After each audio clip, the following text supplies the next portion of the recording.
Hello everyone, this is प्रीति और आज हम बात करने वाले हैं डाइपोल मोमेंट के बारे में और साथ में पढ़ेंगे कि इस डाइपोल मोमेंट के कारण किसी भी पॉइंट पर हम इलेक्ट्रिक फील्ड कैसे जान सकते हैं। ओके, तो स्टार्ट करते हैं डाइपोल से। क्या होता है डाइपोल?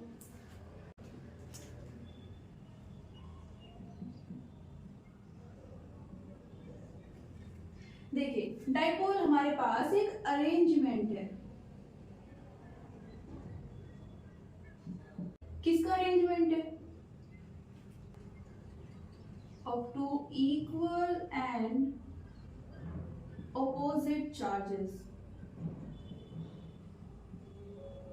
Okay,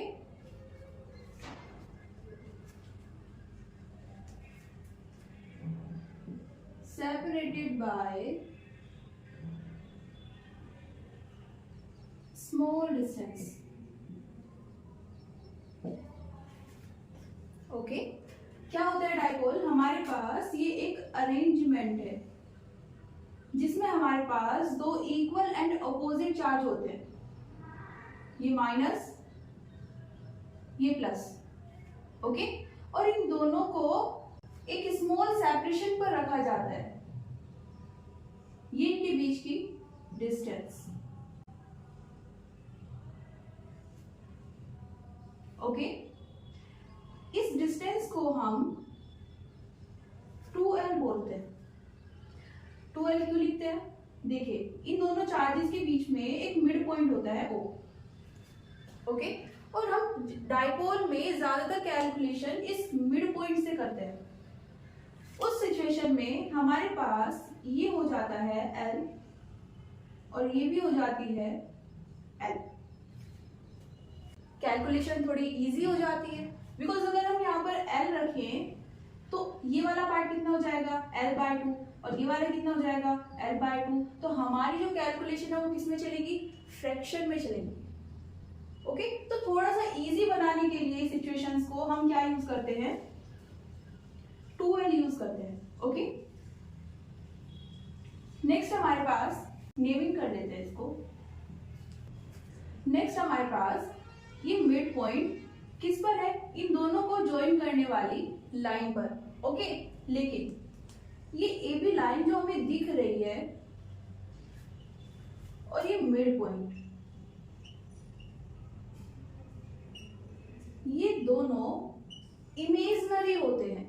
ओके, एक्चुअल में एग्जिस्ट नहीं करते। तो क्या ये डाइपोल एक्चुअल में एग्जिस्ट करता है?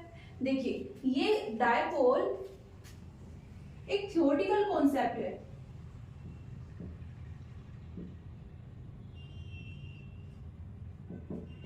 थ्योरेटिकल कॉन्सेप्ट जिसको कैलकुलेशन को इजी बनाने के लिए इंट्रोड्यूस किया गया था।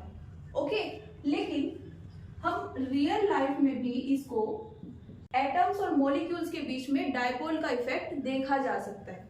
ओके, तो डाइपोल रियल लाइफ में एग्जिस्ट करता है, लेकिन उसमें ये मिड पॉइंट और ये लाइन जो दोनों चार्जेस को ज्वाइन कर रही है, ये एग्जिस्ट नहीं करती। ये डिस्टेंस बहुत ज्यादा छोटी डिस्टेंस होती है। ओके, इसके ऑर्डर से अगर आप आइडिया लगाना चाहे तो ये 10⁻⁻⁶ से 10⁻⁻10 मीटर तक की हो सकती है।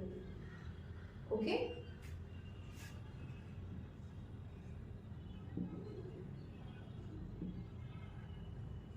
इसको नोट कर लीजिए।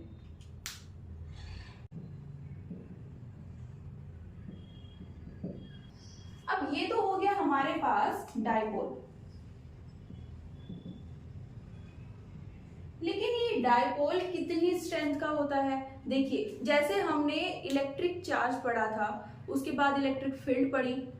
इलेक्ट्रिक चार्ज क्या लगा रहे थे? फोर्स लगा रहे थे एक दूसरे पर, लेकिन कितनी वैल्यू थी उस फोर्स की? इसके लिए हमने क्या पढ़ा? कूलम्ब्स लॉ पढ़ा। उसके बाद हमने जाना कि इलेक्ट्रिक फील्ड भी एग्जिस्ट करती है, लेकिन कितनी वैल्यू होगी उस इलेक्ट्रिक फील्ड की, कितनी स्ट्रेंथ होगी, उसके लिए हमने क्या पढ़ा? Electric field intensity. वैसे ही हम डाइपोल के बारे में इतना तो जान चुके हैं कि ये होता क्या है, लेकिन इसकी स्ट्रेंथ कितनी होगी वो कैसे जानेंगे?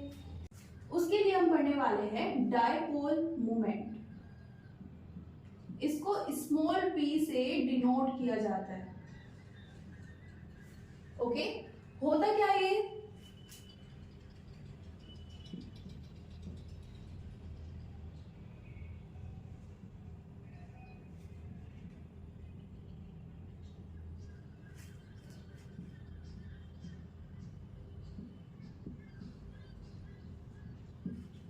ये हमको किसी भी डायपोल की स्ट्रेंथ बताता है। ओके, और डिनोट किससे करते हैं? पी से। मैग्नीट्यूड फॉर्म में मैथमेटिकली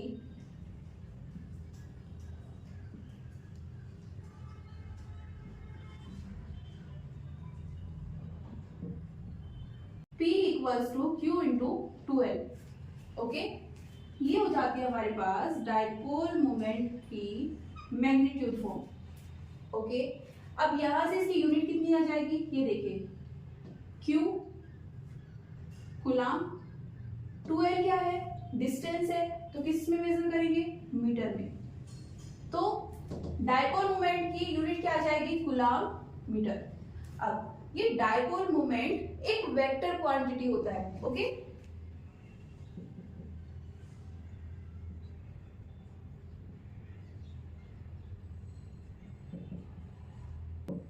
और ये कौन सी फॉर्म लिखी है हमने? मैग्नीट्यूड फॉर्म लिखी है। अब वेक्टर क्वांटिटी है तो डायरेक्शन भी होगी। कौन सी डायरेक्शन होती है?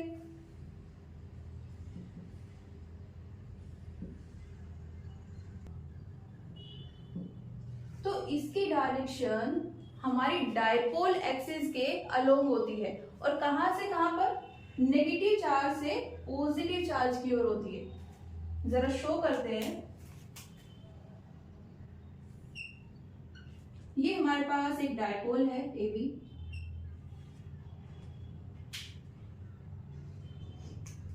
इसके पास चार्ज है -Q और इसके पास चार्ज है +Q।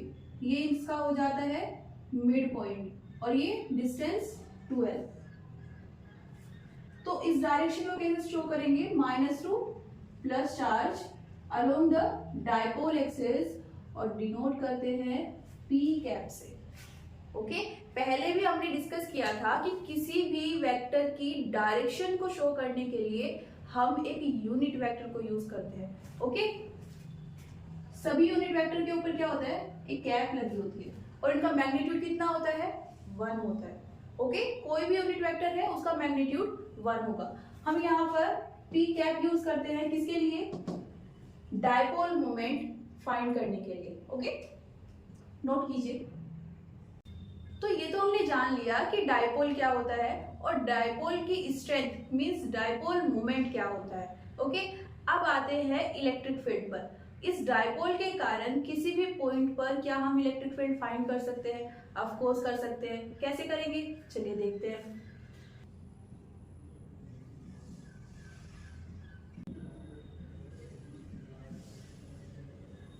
अब देखिए, इसमें हमारे पास दो केस बन जाते हैं।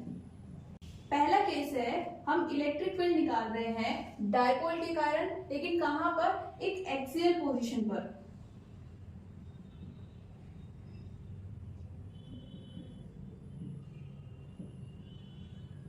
अब ये एक्सियल पोजीशन क्या होती है? देखिए जरा,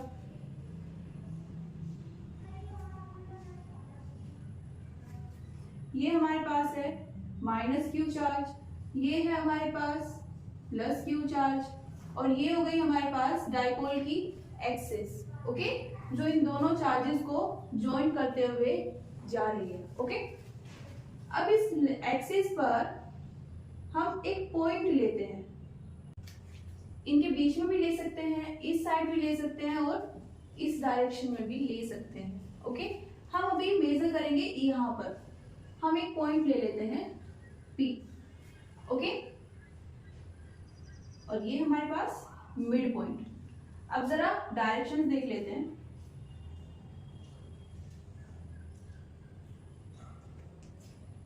ये कितनी है?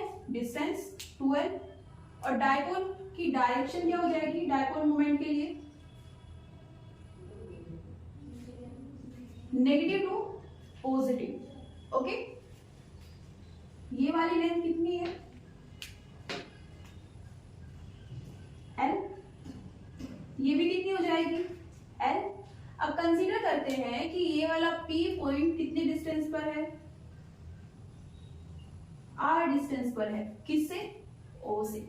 जैसे मैंने अभी कुछ टाइम पहले बताया था कि हम कैलकुलेशन में मिड पॉइंट का यूज करते हैं कैलकुलेट करने के लिए। ओके, हम जितने भी डिस्टेंस मेजर करते हैं वो कहां से करते हैं, मिड पॉइंट से। ओके, तो हमने यहाँ पर P की भी डिस्टेंस कहां से मेजर की है, मिड पॉइंट से। अब हमें क्या करना है, हमें इलेक्ट्रिक फील्ड निकालनी है, कहां पर, पॉइंट P पर। ओके, किसके कारण निकालनी है, इस डायपोल के कारण। डायपोल पर दो चार्जेस है, so electric field due to minus Q at point P plus electric field due to plus Q at point P।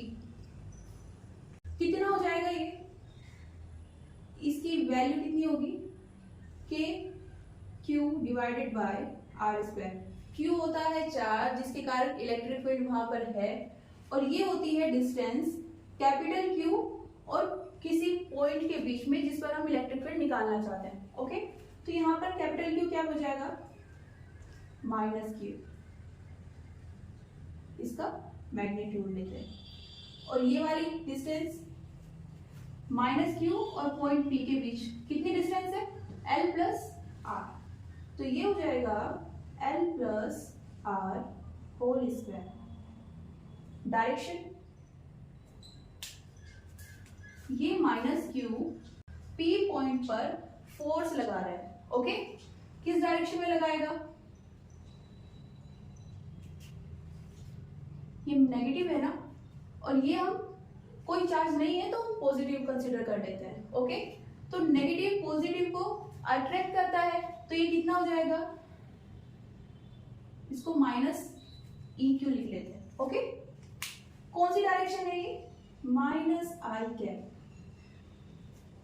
Plus, इसके लिए कितनी हो जाएगी value, K Q divided bye, देखिए प्लस Q और P के बीच में कितनी डिस्टेंस है, हमारे पास R है और ये वाली डिस्टेंस L है, तो कितना हो जाएगा, R minus L whole square. Okay, इसकी डायरेक्शन, ये चार्ज पॉजिटिव है और ये भी पॉजिटिव है, तो दोनों एक दूसरे को रिपेल करेंगे। हम इफेक्ट इसके कारण देख रहे हैं, तो ये इसको इस डायरेक्शन में रिपेल करेगा। कौन सी डायरेक्शन आ गई है, I कैप। ओके, कैलकुलेट करते हैं, मैग्नीट्यूड है तो प्लस हो जाएगा K Q divided by L plus R whole square minus I cap. Okay, इस नेगेटिव को यहाँ पर लिख लेते हैं स्टार्टिंग में, plus K Q divided by R minus L whole square I cap. अब जो कॉमन है उसको कॉमन निकाल लेते हैं,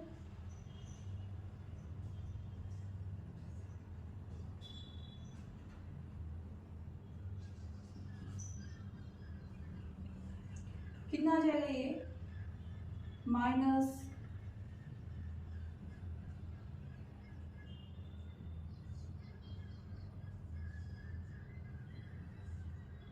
ओके, इसको फर्दर कैलकुलेट करते हैं।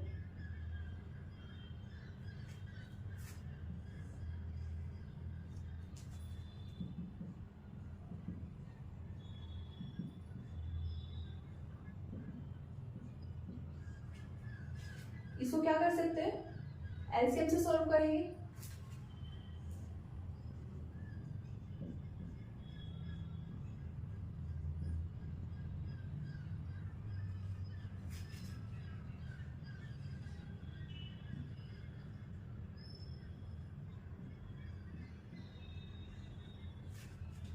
ओके, होल स्क्वायर ओपन कर देते हैं, क्या होता है formula, a plus B whole square equals to a minus B के लिए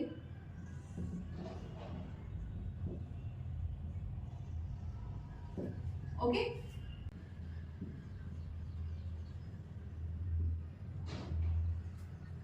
दोनों को यहाँ पर अप्लाई करते हैं।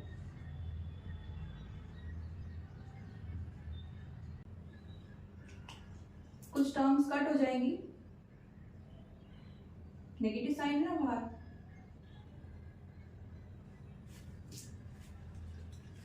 नोट कर लीजिए, फिर आगे सॉल्व करते हैं। कितना बचता है हमारे पास,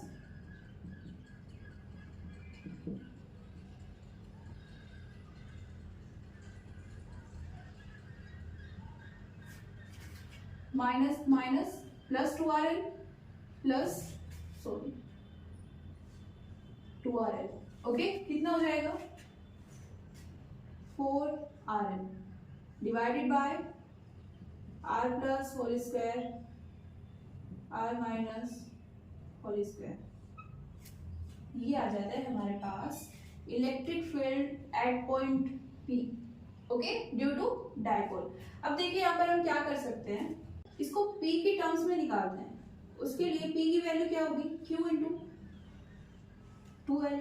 देखिए ये Q कौन सा चार्ज है, दोनों में से कोई भी ले सकते हैं विदाउट साइन, ओके। दोनों इक्वल है एज मैग्नीट्यूड, ओके।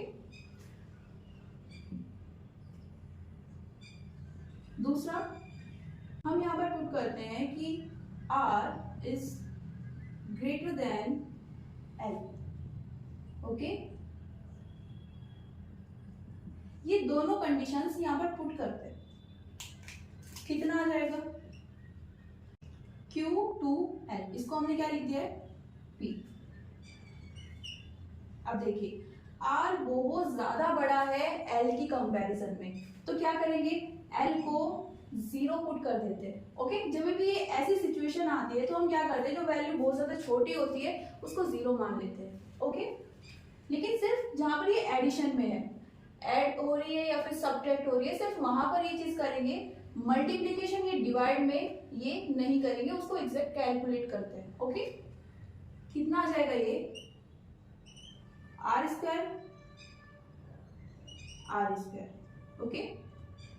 एक पावर कट हो जाएगी, कितना आएगा, 2kP divided by R cube, okay. ये है electric field in terms of charge, और ये है electric field in terms of dipole moment. अभी भी एक चीज बाकी है, हमने यहाँ पर डायरेक्शन मिस कर दी है। अब हम यहाँ पर डाइपोल यूज कर रहे हैं, तो डायरेक्शन भी डाइपोल वाली ले लेते हैं, ओके। क्या होती है डाइपोल मोमेंट की डायरेक्शन, -Q2 + Q। हमारे पास डायरेक्शन क्या आ रही है यहाँ पर, आई कैप भी इसी डायरेक्शन में होता है, ओके।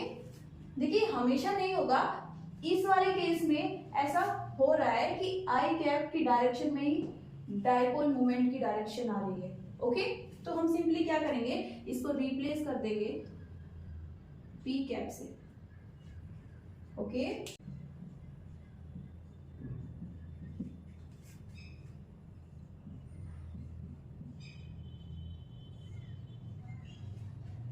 अब एक और पॉइंट देखते हैं, ये वेक्टर है, इसको कैसे लिख सकते हैं, मैग्नीट्यूड इनटू डायरेक्शन, ओके। हमारे पास है पी कैप, तो इसकी जगह पे इसकी वैल्यू रख देते हैं, ओके।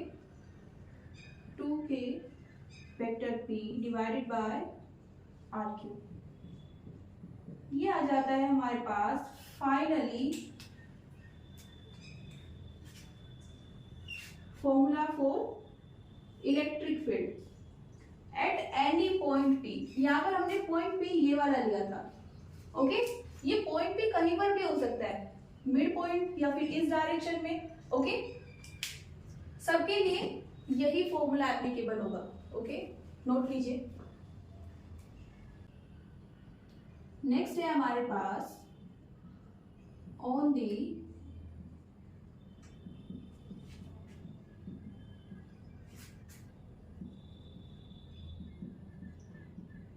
Equatorial position, okay. अब ये इक्वेटोरियल पोजीशन क्या होती है, देखते हैं जरा। ये हमारे पास डाइपोल है, ये दो charges -Q + Q, okay, naming कर लेते हैं इसकी, ए बी, और ये हमारा मिड पॉइंट ओ। ओके, इन दोनों के बीच में डिस्टेंस कितनी है, 2l। अब इक्वेटोरियल पोजीशन क्या होती है, देखिए ये है हमारी डायपोल एक्सिस। ओके, और इस पर हम एक लाइन बनाते हैं परपेंडिकुलर। ये किससे पास होनी चाहिए,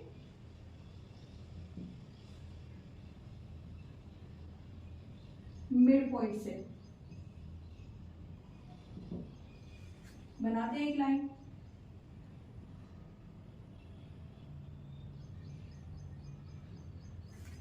ओके, एक लाइन जो परपेंडिकुलर है इस एक्सिस के और मिड पॉइंट से जा रही है। इस लाइन को हम बोलते हैं equatorial line.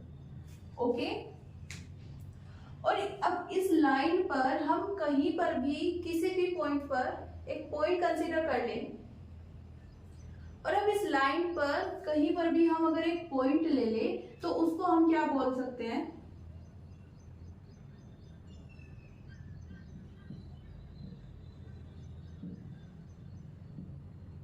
Equatorial point. Okay, ये P क्या हो गया हमारे पास, इक्वेटोरियल पॉइंट, और ये लाइन क्या है, equatorial line. Okay, equatorial position से ये वाली डिस्टेंस दोनों साइड इक्वल होती है हमेशा, means AP equals to PB। Okay, ये आप इक्वेटोरियल पॉइंट की या इक्वेटोरियल लाइन पर कोई भी पॉइंट ले तो उसकी प्रॉपर्टी समझ सकते हैं। ओके, इस पॉइंट की दोनों चार्जेस से जो डिस्टेंस है वो इक्वल आएगी। ओके, और यहां पर जो एंगल बनेंगे, एग्जैक्ट क्या एंगल होंगे ये हमें नहीं पता, लेकिन दोनों इक्वल होंगे। Okay, angle PAO equals to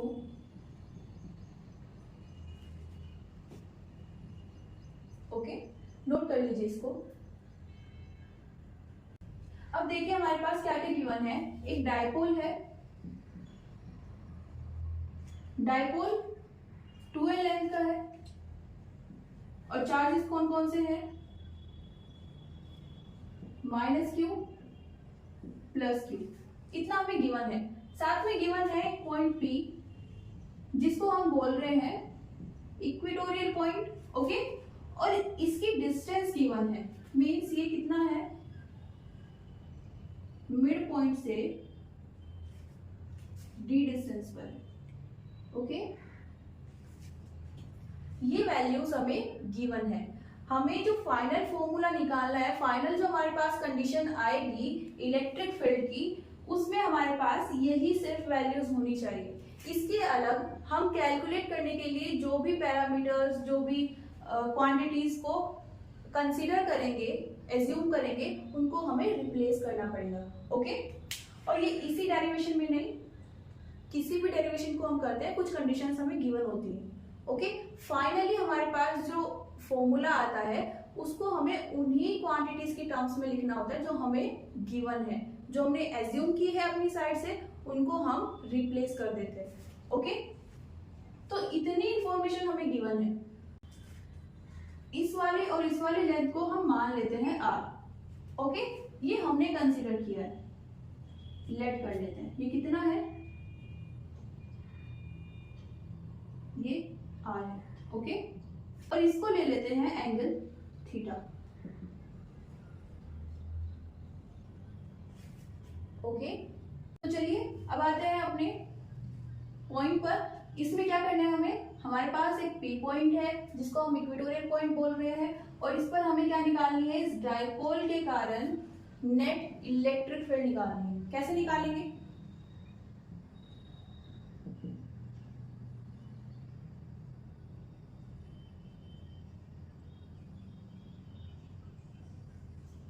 यही होगी इसके कारण इस पर इलेक्ट्रिक फील्ड और इसके कारण इस पर इलेक्ट्रिक फील्ड। एक बार डायरेक्शन देखते हैं कौन सी आती है, इन दोनों में देखते हैं। ये इस पर इलेक्ट्रिक फील्ड के कारण फोर्स लगाएगी और डायरेक्शन क्या होगी, ये नेगेटिव है ये पॉजिटिव है, तो इस डायरेक्शन में फोर्स लगेगा। इसको डिनोट करते हैं E माइनस क्यू से। ओके, इसमें देखते हैं ये प्लस है ये भी प्लस है, तो ये इसको रिपेल करेगा किस डायरेक्शन में, इस डायरेक्शन में। ओके, अब देखिए जैसे हमने इससे पहले केस में किया था, वहां पर हम जब डायरेक्शंस निकाले थे तो हमें एग्जैक्ट डायरेक्शन मिल गई थी, आई कैप या फिर जे कैप। ओके, यहाँ पर हमें नहीं पता कि ये एग्जैक्ट कौन सी डायरेक्शन है, तो हम क्या करेंगे, कंपोनेंट्स डिवाइड करेंगे। इसके लिए करते हैं पहले एक्स कंपोनेंट क्या हो जाएगा, ये वाला। ओके, ई क्यू कॉस, ये एंगल कितना होगा,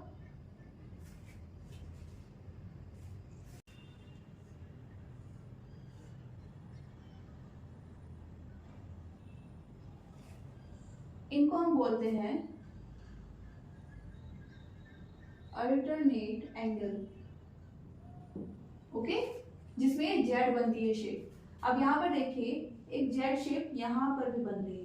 ओके, तो जितना एंगल ये है उतना ही ये होगा, मीन्स थीटा। ये क्या हो जाएगा, कोस थीटा, और Y component E minus Q sine theta. Okay, इसके भी कंपोनेंट लेते हैं। एक्स कंपोनेंट यही डायरेक्शन में हो जाएगा और ये एंगल कितना होगा। इस बार देखिए कोई जेड शेप नहीं बन रही है, इस बार मिलेगा आपको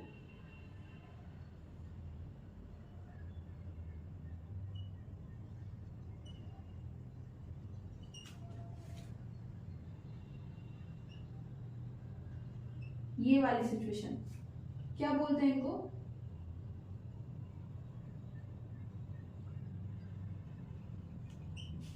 corresponding angle.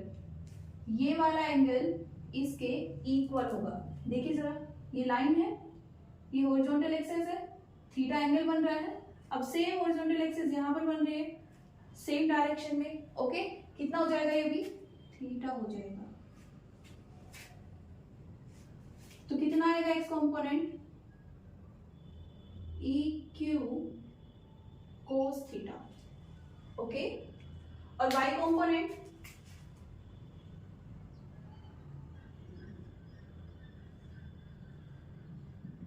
E Q sine theta. Okay, तो हमने क्या किया, हम P पॉइंट पर क्या देखना चाहते थे, इलेक्ट्रिक फील्ड। उसके लिए हमें डायरेक्शन भी पता होनी चाहिए। तो देखिए माइनस क्यू के कारण P पर कितनी इलेक्ट्रिक फील्ड होगी, E माइनस क्यू, और इसकी डायरेक्शन कौन कौन सी होगी, ये x और ये y direction component. Okay, same यहां पर प्लस क्यू चार्ज है, इस पर इलेक्ट्रिक फील्ड कितनी होगी, E प्लस क्यू, और डायरेक्शन ये y कंपोनेंट और ये x कंपोनेंट। यहां पर एक बार वैल्यूज निकाल लेते हैं। E माइनस क्यू क्या है, electric field at point P due to minus Q. Okay, value कितनी आ जाएगी, के क्यू बाय दोनों के बीच में डिस्टेंस आर स्क्वायर। देखिए यहाँ पर माइनस क्यू आएगा, मैग्नीट्यूड आएगा तो माइनस प्लस बन जाएगा मैग्नीट्यूड के कारण, और ये हमारे पास वैल्यू आ जाएगी। ओके, ई प्लस क्यू कितना होगा, field at point P due to plus Q, ये कितना आ जाएगा,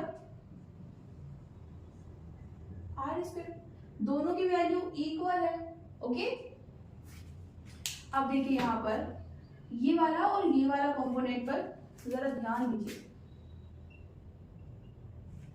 E Q minus E Q दोनों की वैल्यू सेम है, साइन थीटा भी सेम है, तो ये वाले कंपोनेंट एक दूसरे के इक्वल भी है और ऑपोजिट भी है, तो ये दोनों एक दूसरे को कैंसिल कर देंगे। ओके, पी पॉइंट पर जो नेट इलेक्ट्रिक फील्ड है उसमें y कंपोनेंट एक दूसरे को कैंसिल कर देंगे, सिर्फ क्या बचेंगे हमारे पास x कंपोनेंट। ओके, तो ये हमारे पास इक्वेशन 1 थी। ओके, हमारे पास नेट इलेक्ट्रिक फील्ड कितनी बची है,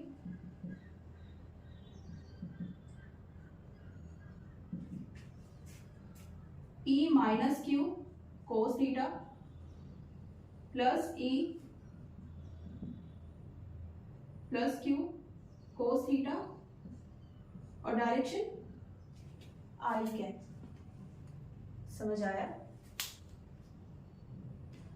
देखिए ये एग्जैक्ट सिचुएशन है, हम पॉइंट पी पर किस किस के कारण इलेक्ट्रिक फील्ड निकाल रहे हैं, प्लस क्यू माइनस क्यू और प्लस क्यू के कारण, तो ये एग्जैक्ट फॉर्म है। ओके, अब हमने क्या किया, इनकी दोनों की अलग अलग डायरेक्शन, अलग अलग मैग्नीट्यूड रखने की जगह पे हमने डायरेक्शंस को डायग्राम में ही सोल्व कर लिया। ओके, और जो फाइनली बचा कैंसिल होने के बाद में जो टर्म्स कैंसिल हो सकती थी वो कैंसिल हो गई, फाइनली जो हमको हमारे पास बचा उसको हमने यहाँ पर रख लिया। ये हमारे पास क्या आ जाएगा, electric field at point P due to minus और प्लस क्यू चार्ज। अब देखिए यहाँ पर ये दोनों वैल्यूज इक्वल है, E minus Q equals to E plus Q. Okay,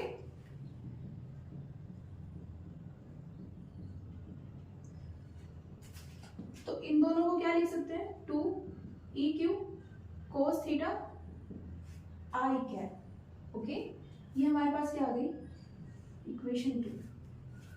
इसमें हमने क्या किया है, डायग्राम में ही इक्वेशंस, डायग्राम में ही डायरेक्शंस के क्या ले लिए हैं, कंपोनेंट। ओके, और उनको सॉल्व कर दिया है। फाइनली जो हमारे पास बचा वो हमने डायरेक्ट रख लिया। ओके, एक तरीका और है, उसको भी देखते हैं जरा, इसको नोट कीजिए। देखिए, एक तो हमने ये किया है, दूसरा हम क्या कर सकते थे, ये थी electric field at point P due to minus Q. Okay, कहां पर आ रही थी, ये वाली। ओके, इसके कंपोनेंट्स लिए थे हमने, तो एज इट इज कंपोनेंट्स रख देते हैं यहाँ पर। ये था माइनस एक्स डायरेक्शन में कंपोनेंट, ओके, और ये था वाई डायरेक्शन में।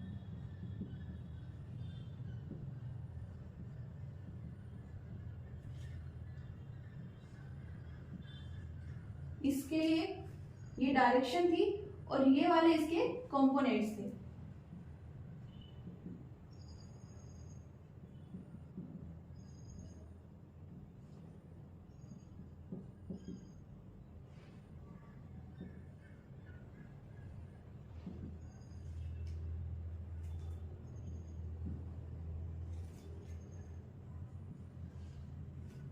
ओके, और जब हमने यहाँ पर वैल्यूज निकाली थी तो ये दोनों क्या आ गई थी, इक्वल। तो अब यहाँ पर क्या लिख सकते हैं, किसी एक को लिख लेते हैं, EQ लिख लेते हैं। ठीक है, ये कितना हो जाएगा, कोस थीटा आई कैप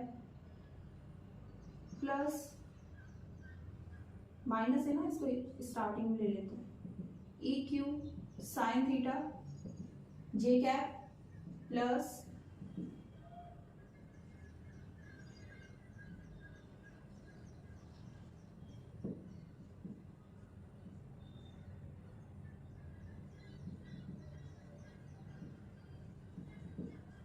अब देखिए यहाँ पर क्या क्या कैंसिल हो रहा है, ये वाला इससे कैंसिल हो गया। ओके, कितना बचा है यहाँ पर,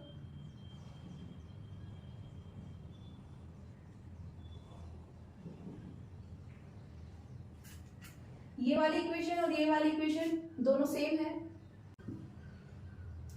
यही मैं आपको बताना चाह रही थी कि हम या तो सीधा यहीं पर देख लें कि कौन इक्वल है और ऑपोजिट है, कौन कैंसिल हो जाएगा, और हम उनको कैंसिल करके उसके बाद जो बचा हुआ है रिमेनिंग पार्ट, ये वाला और ये वाला, इनको ऐड कर दें तो हमारे पास इलेक्ट्रिक फील्ड आ जाएगी पॉइंट पी पर। ओके, या फिर हम प्रॉपर इसको यूज करके कंपोनेंट्स को डिवाइड करके यहाँ पर लिखे प्रॉपर वे में और उसके बाद उनको कैंसिल करें, और उसके बाद आ जाएगी। तो अगर आपको कंफ्यूजन होता है, प्रॉब्लम हो रही है यहाँ पर सोल्व करने में, तो ठीक है, आप यहाँ पर सिर्फ कंपोनेंट्स डिवाइड कर लीजिए, ये वाला और ये वाला, ओके, और उसको एज इट इज यहाँ पर पुट कर दीजिए।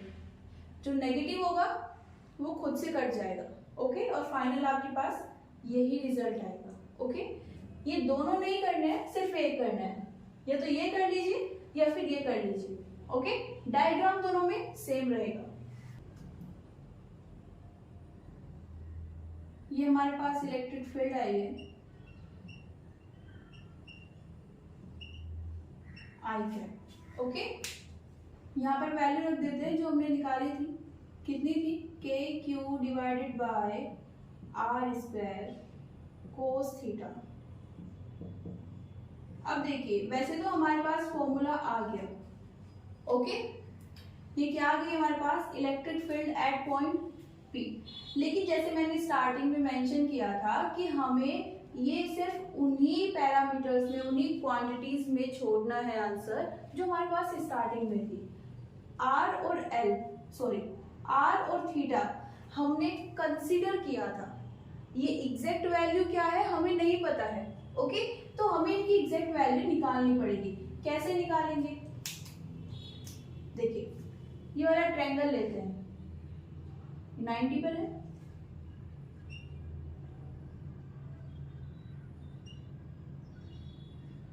ओके, ये POA, इसमें पाइथागोरस थ्योरम लगाते हैं।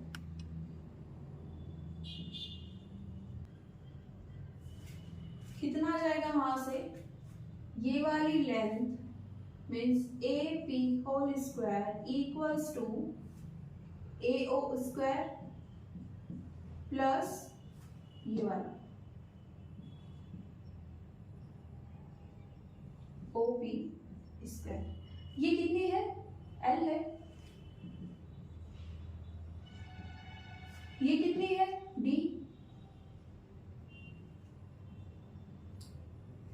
कितना आ गया है, ये R स्क्वायर। तो ये हमारे पास वैल्यू आ गई है, किसकी, R की।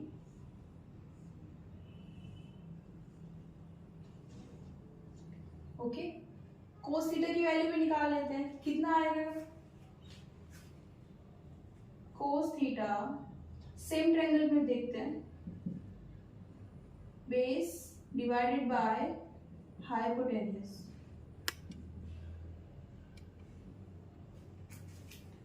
बेस कितना है हमारे पास, OA, हाइपोटेन्यूज ये वाला AP,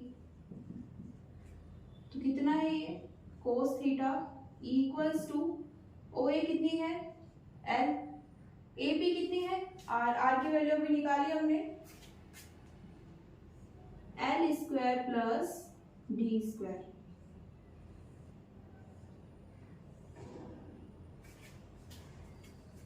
तो ये दोनों वैल्यूज इसमें पुट कर देते हैं, कितना आएगा,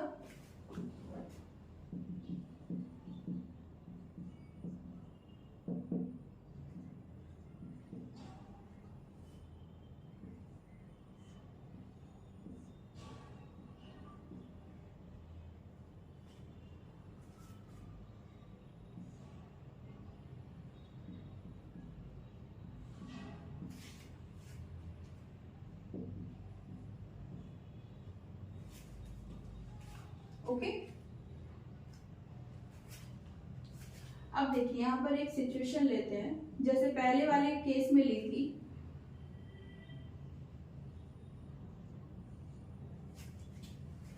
पॉइंट P की मिड पॉइंट से जो डिस्टेंस है मीन्स D, वो बहुत ज्यादा बड़ी है L की कंपैरिजन में, ओके। तो यहाँ पर क्या कर देंगे, L को स्किप कर देंगे, 0 पुट कर देंगे जहां पर हमने ऐड किया हुआ है। ये कितना आ जाएगा,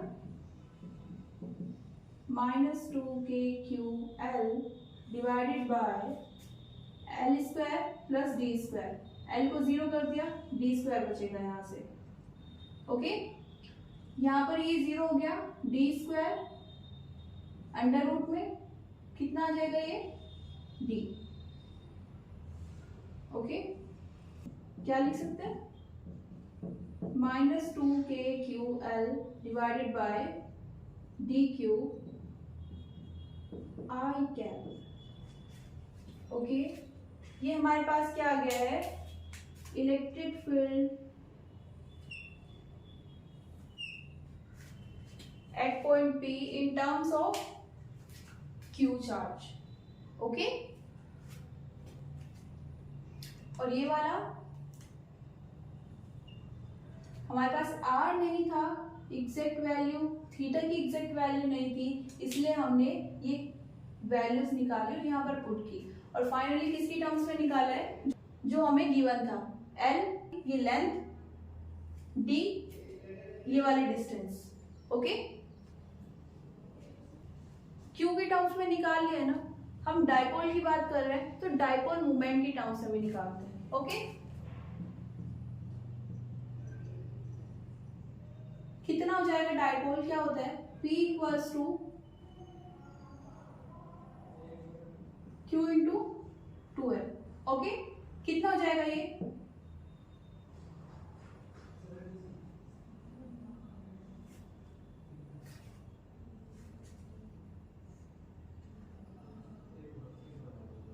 dq। ओके, अब यहां पर आती है आई कैप, तो आई कैप को भी पी कैप में कन्वर्ट कर लेते हैं। कितनी है यहाँ पर आई कैप? सॉरी, आई कैप की डायरेक्शन ये है, और मोमेंटम की और डाइपोल की उसकी भी सेम है। ओके, तो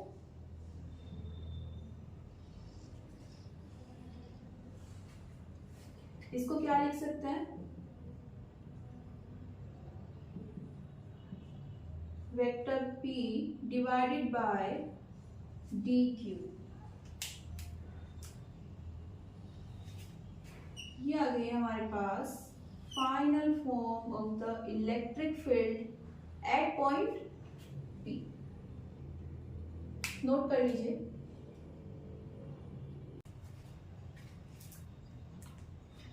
तो आज के लिए इतना ही।